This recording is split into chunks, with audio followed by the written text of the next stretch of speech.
I have great respect for Angela, and I have great respect for the country. My father is German, right? Was German, and born in a very wonderful place in Germany.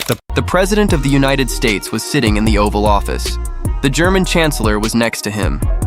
Cameras were rolling, and Donald Trump, the man who has called himself a stable genius, a Wharton graduate, a man with the best memory possibly ever, pointed at Germany and told the world that his father was born there. Fred was born in the Bronx, New York City, the 11th of October, 1905.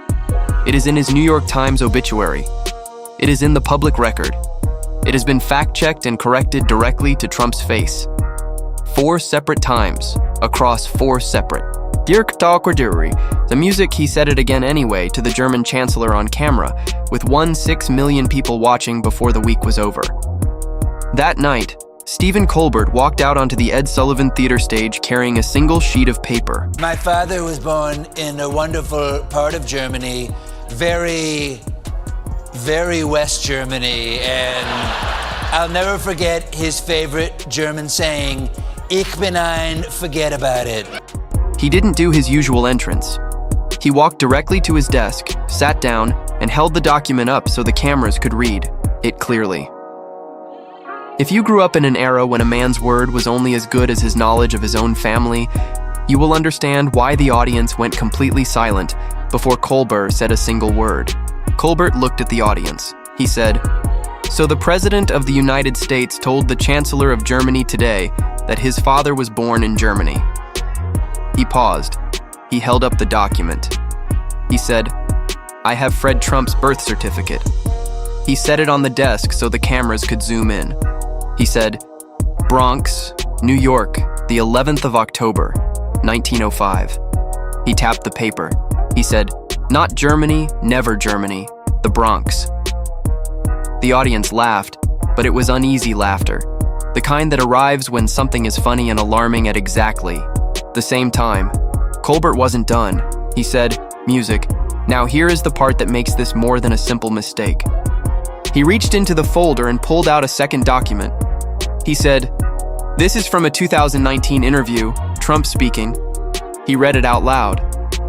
"My father is German, was German, born in a very wonderful place in Germany." Colbert set the page down. He looked at the audience. He said, "2019 corrected." He pulled out another page, 2018 CBS News. Trump says, "My father was born in Germany."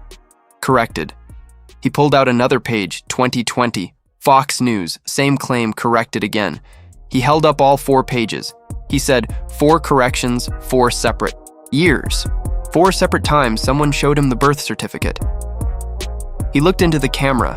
He said, "And today, sitting next to the actual Chancellor of Germany," he pointed at the man's country and said it again. The studio went quiet in the way it goes quiet when the joke stops being a joke. Colbert set the pages down carefully. He said, "This is the man who told us he has one of the greatest memories of anyone who has ever lived." He said, "This man told us he went to Wharton, top of his class." He said, "This man told us he aced a cognitive test so decisively that the doctors were shocked."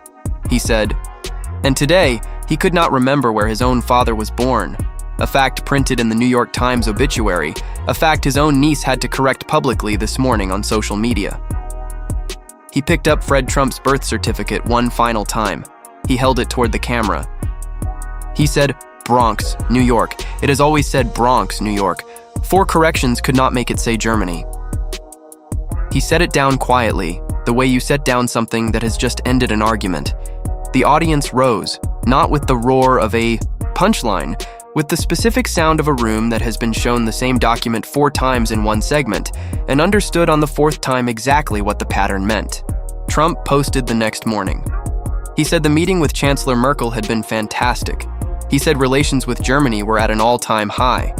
He did not mention the Bronx. He did not address the birth certificate. He did not explain the 4 corrections. Fred Trump was born in the Bronx, New York, the 11th of October, 1905. That fact has not changed.